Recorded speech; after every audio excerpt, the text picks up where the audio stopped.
Good morning students. आज हम next topic electrical conductivity of semiconductors पर डिस्कस करेंगे।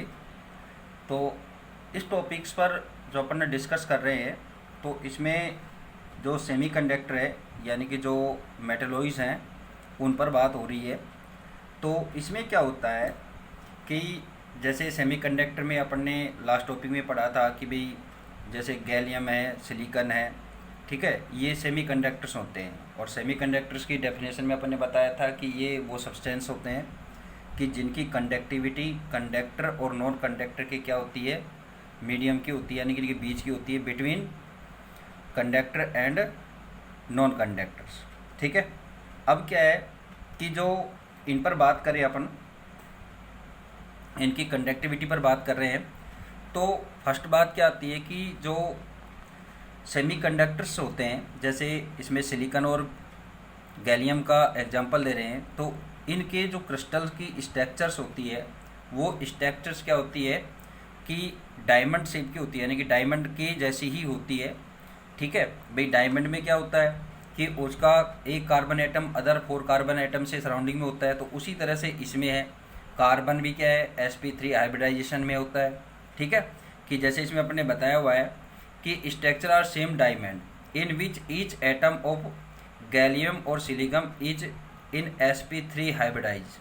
ठीक है ना, sp3 हाइब्रिडाइजेशन स्टेट में होता है। और सेकंड बात अपन जो बता रहे हैं कि इनमें क्या होते हैं, 4 कोवेलेंट बॉन्ड होते हैं, यानी कि टेट्रावेलेंट होते हैं, जैसे डायमंड में कार्बन होता है। ठीक है, अब जो इनकी कंडक्टिविटी पर बात कर रहे हैं, तो क्या होता है, there is no free electron, यानी कि इनमें क्या है कि कोई भी फ्री इलेक्ट्रॉन्स नहीं है।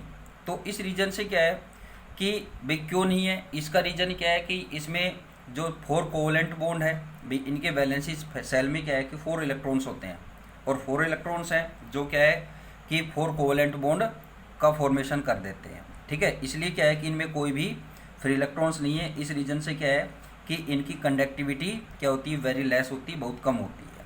ठीक है, सेकंड बात यहाँ पर रीजन क्या आता है कि the energy difference between valency band and conductivity band, conduction band. ठीक है, वैलेंसी बैंड और कंडक्शन बैंड की जो एनर्जी डिफरेंस है वो भी काफ़ी ज़्यादा होता है। जैसे यहाँ पर अपने को बताया हुआ है कि गैलियम के लिए क्या होता है कि इनमें डिफरेंस 68 किलो जूल पर मोल होता है, जबकि सिलिकॉन के लिए बात करें तो 106 किलो जूल पर मोल होता है, जो रूम टेम्परेचर से काफ़ी ज़्यादा है। ठीक है, तो एक अपन ये बात करें कि नॉर्मल टेम्परेचर पर इनमें क्या है कि इनकी कंडक्टिविटी पॉसिबल नहीं होती है, ये कंडक्शन का काम नहीं करेंगे। ठीक है, अब बात करते हैं कि these can behave as 2 type of semiconductors. जो सेमीकंडक्टर्स होते हैं वो 2 तरह का बिहेव करते हैं। एक तो होता है अनडोप्ड, या अपन ये बोल दें कि सेमीकंडक्टर्स, सॉरी प्योर सेमीकंडक्टर्स। ठीक है, और दूसरा होता है डोप्ड सेमीकंडक्टर, या और क्या है, इम्प्योर सेमीकंडक्टर्स। ठीक है, तो अब इन टॉपिक्स पर अपनी मेन बात होती है। तो फर्स्ट जो अपन बात कर रहे हैं वो कर रहे हैं अनडोप्ड और प्योर कंडक्टर्स। अनडोप्ड या और अपन प्योर कंडक्टर्स पर बात करें तो इनमें क्या होता है कि जो सब्सटेंस है, यानी कि जैसे इसमें गैलियम और सिलिकॉन ले रहे हैं अपन, तो ये क्या है कि वीक कंडक्टर्स होते हैं। तो इनमें क्या है कि जो कंडक्टिविटी होती है वो कैसी रहेगी कि वो एक तरह से लेस ही रहेगी, क्योंकि प्योर सब्सटेंस है, और प्योर सब्सटेंस है तो यानी कि इनमें इलेक्ट्रॉन्स क्या रहते हैं कि फ्री इलेक्ट्रॉन्स नहीं है। ठीक है, जो अपने ऑलरेडी बात कर चुके हैं कि इनमें क्या होता है कि जो इलेक्ट्रॉन्स है वो वैलेंसी सेल में 4 इलेक्ट्रॉन है, और सभी इलेक्ट्रॉन्स क्या आते हैं कि टेट्रावेलेंट बॉन्ड बन रहा है यहाँ पर, यानी कि 4 कोवेलेंट बॉन्ड बन रहे हैं। और 4 कोवेलेंट बॉन्ड के रीजन से क्या है कि यहाँ पर सभी इलेक्ट्रॉन्स किस में यूज हो जाते हैं, कोवेलेंट बॉन्ड के फॉर्मेशन में यूज हो जाते हैं। ठीक है, तो यहाँ पर अब जो बात होती है कि ये इनमें कंडक्शन किस तरह से होता है, तो अपन उस पर बात करते हैं। अब देखिए, इसमें प्योर गैलियम और silicon are weak conductor of electricity due to 4 strong covalent bond.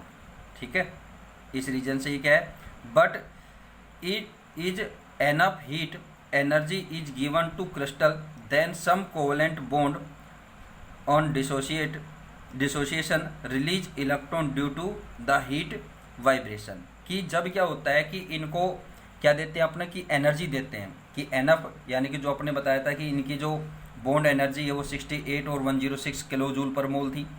तो अगर क्या है कि इतनी एनर्जी इनको अवेलेबल करा दी जाए या एनर्जी इतनी इनको दे दी जाए तो क्या होगा कि कोवेलेंट बॉन्ड का ब्रेकडाउन हो जाएगा, टूट जाएगा, ठीक है। और क्या हो जाएंगे कि इसमें इलेक्ट्रॉन रिलीज हो जाते हैं। और इलेक्ट्रॉन रिलीज होने से क्या होगा कि भी अपने ये जानते हैं कि किसी भी क्रिस्टल लैटिस में या क्रिस्टल में क्या है कि जब फ्री इलेक्ट्रॉन्स होते हैं तो फ्री इलेक्ट्रॉन्स है तो वो क्या करेंगे, इलेक्ट्रिसिटी का कंडक्शन यानी कि इलेक्ट्रिसिटी के कंडक्टर हो जाएंगे, ठीक है। When electrode potential is applied to crystal then electron escape and leave their hole, ठीक है ना, कि इलेक्ट्रॉन क्या करेंगे, अपने होल छोड़ जाएंगे, ठीक है। नेक्स्ट जो बात आती है, these hole are positive vacancies from which electron are release. जब इलेक्ट्रॉन वहाँ से रिलीज होगा तो वो होल क्या है कि पॉजिटिव वैकेंसीज के टाइप में बनेगी, ठीक है।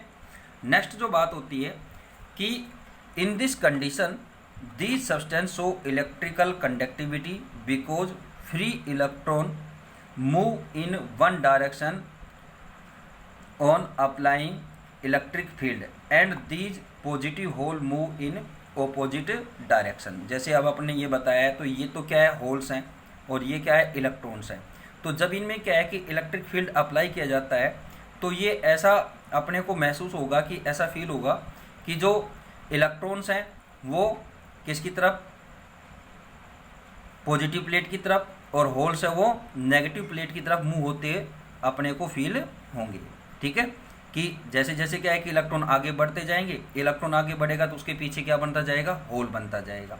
तो इस तरह से क्या हो जाएगा कि इनमें पॉजिटिव और नेगेटिव आयंस रहेंगे, ठीक है। और उस रीजन से क्या हो जाएगा ये कि क्या बनेंगे, कंडक्टर बन जाते हैं। जैसे अपने ये बताया कि एक नॉर्मल स्ट्रक्चर्स हैं इसकी, ठीक है।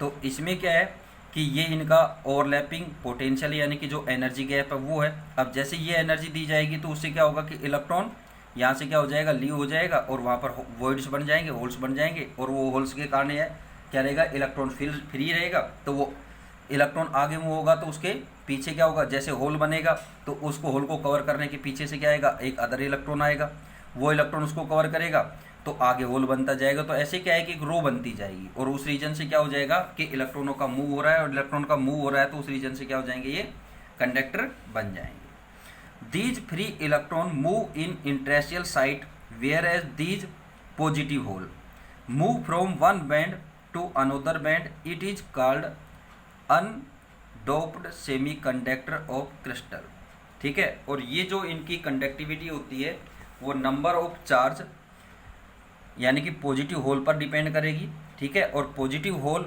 और इलेक्ट्रॉन्स की जो अमाउंट्स हैं यानी उनके नंबर्स हैं वो क्या होते हैं, इक्वल्स होते हैं, ठीक है, इक्वल होते हैं। और जो लास्ट बात आती है कि इस तरह के जो कंडक्टर्स होते हैं वो नॉट वेरी यूजफुल, ये ज़्यादा उपयोगी नहीं होते हैं, ठीक है। अब जो मेन बात है वो आती है डोप पर, ठीक है। यानी कि डोप्ड है, इसमें अपने एन टाइप और पी टाइप के कंडक्टर्स पढ़ेंगे यहाँ पर। कि जैसे इसमें डायग्राम में भी अपन ने लिखा हुआ था, यहाँ पर नोट कर रखा है अपन ने कि पी टाइप और एन टाइप। तो अब पी टाइप और एन टाइप कंडक्टर होते हैं वो डोप्ड कंडक्टर में अपन इनके बारे में डिस्कस करेंगे, ठीक है। तो अब बात करते हैं डोप्ड और इम्प्योर सेमीकंडक्टर्स। डोप्ड और इम्प्योर जो सेमीकंडक्टर्स होते हैं तो इट मीन क्या होगा कि इसमें अपने क्या है कि कुछ अदर मेटल की क्या मिला देंगे कि इम्प्योरिटीज इसमें मिलाएंगे। और इम्प्योरिटीज मिलाएंगे तो उससे क्या होगा कि इनकी कंडक्टिविटी इंक्रीज होगी, यानी कि किसी अदर मेटल की जो इससे नेक्स्ट ग्रुप है, यानी कि या तो इसमें मेटल यानी कि जो भी इम्प्योरिटी मिलाएंगे या तो क्या है कि मेटल इलेक्ट्रॉन रिच होगा या इलेक्ट्रॉन डेफिशिएंट होगा। तो इस तरह की इम्प्योरिटी मिलाएंगे तो उससे क्या है कि ये क्या बन जाएंगे, अलग तरह के यानी कि डोप्ड और इम्प्योर सेमीकंडक्टर्स बनेंगे, ठीक है। कि इनमें क्या है कि अदर कंडक्टर की या अदर किसी मैटर की क्या करेंगे, मिक्सिंग करेंगे। तो मिक्सिंग करने पर क्या होगा कि यहाँ पर इनकी जो कंडक्टिविटी है वो इंक्रीज हो जाएगी, ठीक है। अब देखो इसमें we know that the semiconductor is very less conductivity, there conductivity is increase by mixing suitable impurity. ठीक है, सुटेबल इम्प्योरिटी में अपने इनसे ग्रुप नेक्स्ट का भी ले सकते हैं और ग्रुप इससे पहले का भी ले सकते हैं। यानी कि इसमें क्या है कि ये जो सेमीकंडक्टर्स हैं ये 14th ग्रुप के, तो इनमें या तो 15th ग्रुप के जो एलिमेंट्स है उनकी इम्प्योरिटी मिलाई जाए, या 13th ग्रुप की क्या है कि इम्प्योरिटी इसमें मिक्स करेंगे, तो उससे क्या होगा कि इनकी कंडक्टिविटी इंक्रीज होगी। ठीक है, the conductivity of silicon and gallium can be highly increase by doping them with other suitable elements. These impurity may be two types। ठीक है, कि अब ये इम्प्योरिटी क्या होती है, 2 टाइप्स की होती है। तो 2 टाइप्स में अपन बात करेंगे यहाँ पर। फर्स्ट कि जब अपन क्या करते हैं कि इसमें जो इम्प्योरिटी डिजोल्व कर रहे हैं वो किस तरह की हो, इलेक्ट्रॉन रिच हो या इलेक्ट्रॉन डोनर हो। ठीक है, तो फर्स्ट इसको डिवाइड किया गया है इलेक्ट्रॉन रिच और डोनर इम्प्योरिटीज। ठीक है, अब क्या है कि जैसे सिलिकॉन और गैलियम है, सिलिकॉन और गैलियम में क्या करते हैं कि अपन 15th ग्रुप में जैसे आता है आर्सेनिक की इम्प्योरिटी क्या कर देते हैं, डिजोल्व कर देते हैं। तो उस कंडीशन में क्या है कि क्या होगा कि भाई जो सिलिकॉन है, अपन एक सिलिकॉन का क्रिस्टल लैटिस ले लेते हैं, क्रिस्टल ले रहे हैं भाई, सिलिकॉन के पास क्या है कि 4 इलेक्ट्रॉन्स है। वैलेंसी सेल में कितने हैं, 4 इलेक्ट्रॉन्स हैं। मैं आपको एक डायग्राम ड्रॉ करके उससे आपको समझाने की कोशिश कर रहा हूँ। ठीक है, इनमें ये क्या है, सभी सिलिकॉन के हैं। ठीक है, अब इसमें क्या है कि अपन इम्प्योरिटी मिला रहे हैं आर्सेनिक की। ठीक है, जिसका सिंबल क्या है, AS है। तो अपने इसमें एक आर्सेनिक की ये इसमें डिजोल्व हो गया। ठीक है, अब यहाँ पर बात क्या है कि भाई जो सिलिकॉन है, सिलिकॉन के पास 4 इलेक्ट्रॉन्स हैं जो क्या है 4 कोवेलेंट बॉन्ड बनाएंगे, जबकि जो आर्सेनिक है यानी ग्रुप 15 है, तो उसमें क्या है कि इनके जो वैलेंसी सेल है, वैलेंसी सेल है, इसमें क्या है कि 5 इलेक्ट्रॉन है।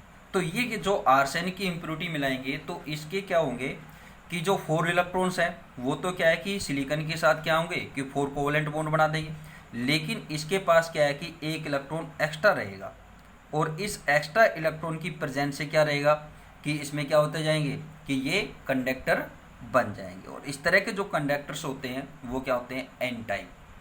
ठीक है, जो अपने डायोड्स पढ़ते हैं तो इसके अपने जो एप्लीकेशन ऑफ सेमीकंडक्टर आएगी तो वहाँ पर बात होगी। तो इसमें देखो ये किस तरह से हैं, यहाँ पर सभी पर आप सिलिकॉन डालेंगे। ठीक है, 2 इलेक्ट्रॉन 2 इलेक्ट्रॉन 2 इलेक्ट्रॉन, ये जो डॉट बना रहे हैं ये इलेक्ट्रॉन्स के लिए बन रहे हैं। ठीक है,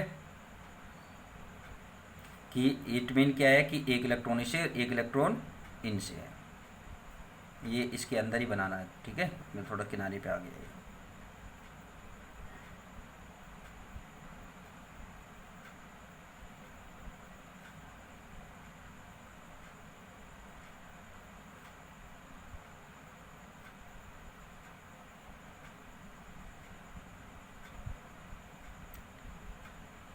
अब आप इसमें देखिए कि मैं एक सिलिकॉन एटम पर बात कर रहा हूँ, तो इसमें देखिए इसके पास 8 इलेक्ट्रॉन है, यानी कि क्या है कि 1 इलेक्ट्रॉन इस सिलिकॉन एटम का और 1 इलेक्ट्रॉन इस सिलिकॉन एटम का। तो इसमें क्या हो जाएगा, एक कोवेलेंट बॉन्ड, ये अदर के साथ, ये अदर के साथ, और ये इसके साथ, इसके 4 कोवेलेंट बॉन्ड बन गए। ऐसे ही जो इसमें इम्प्योरिटी अपने आर्सेनिक की मिक्स की है, तो ये भी क्या है कि इस सिलिकॉन के साथ एक बॉन्ड बनाएगा, इसके साथ भी बनाएगा, और इसके साथ भी ये बॉन्ड फॉर्मेशन हो गया। तो यानी कि आर्सेनिक के जो 4 इलेक्ट्रॉन्स हैं वो तो क्या आ गए कि कोवेलेंट बॉन्ड बनाए गए। अब एक एक्स्ट्रा इलेक्ट्रॉन जो बच गया वो इलेक्ट्रॉन ये अपन ने इस तरह से इसको डिनोटेड कर दिया। तो ये क्या रहेगा, एक मोबाइल इलेक्ट्रॉन रहेगा, और ये मोबाइल इलेक्ट्रॉन के रीजन से क्या हो जाएंगे, ये इलेक्ट्रिसिटी के कंडक्टर, यानी कि इनकी कंडक्टिविटी क्या हो जाएगी, इंक्रीज हो जाएगी। तो इस तरह के जो कंडक्टर्स होते हैं वो क्या है कि यानी कि इलेक्ट्रॉन रिच डोनर इम्प्योरिटी से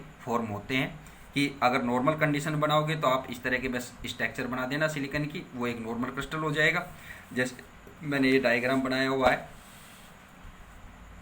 कि ये इसका नॉर्मल क्रिस्टल है, ठीक है, और इसमें क्या है कि ये आर्सेनिक का मिलाया हुआ है, तो इसमें एक इलेक्ट्रॉन ये एक्स्ट्रा, और इस एक्स्ट्रा इलेक्ट्रॉन की प्रेजेंस से क्या हो जाएगा, ये एन टाइप का क्रिस्टल बन जाएगा, और यानी कि इनकी कंडक्टिविटी क्या हो जाएगी, इंक्रीज हो जाएगी। ठीक है, अब देखिए आपको डेफिनेशन से इसे बताते हैं, दोबारा से रिवाइज कर रहे हैं। देखिए इसमें silicon and gallium are members of 14th group and both have 4 electron in their valency cell and they form 4 covalent bond each other in their crystal. ठीक है, ये बात आपको क्लियर हो चुकी है कि ये 4 क्या बनाएंगे, कोवेलेंट बॉन्ड बनाते हैं इनके क्रिस्टल में। इसके बाद आती है now if we mix some atom of 5 valency of group 15 like arsenic, ठीक है, और फॉस्फोरस, और क्या है, फॉस्फोरस, इसमें से किसी भी एक की, दोनों की मिक्स नहीं करनी है अपने को, एक की मिक्स करनी है, या तो आर्सेनिक की या फॉस्फोरस की, क्योंकि दोनों ही क्या है 15th ग्रुप के हैं और इनके वैलेंसी सेल में क्या है 5 इलेक्ट्रॉन्स हैं।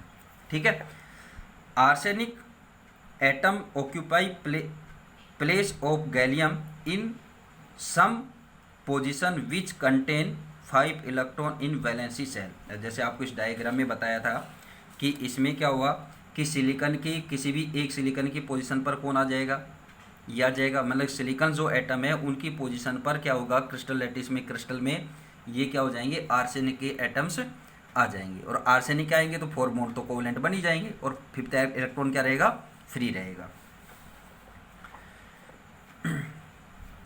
Contain 5 electron in valency cell, so 1 arsenic atom forms covalent bond with 4 gallium atoms and 5th electron remaining free। 5th electron क्या रहेगा, रिमेन फ्री रहेगा। This extra electron is available in lattice for electrical conductivity. ठीक है, such type of semiconductors are called N type semiconductor where N mean क्या होता है, negative. ठीक है ना, एन मीन क्या होता है, नेगेटिव, बिकॉज इलेक्ट्रॉन आर क्या होते हैं, नेगेटिवली चार्ज होते हैं। ठीक है, तो इसमें आपको ये बताना है। फिर उसके बाद आती है electron deficient acceptor, electron deficient या एक्सेप्टर इम्प्योरिटी, ये आपको नेक्स्ट वीडियो में बताएंगे। Thank you.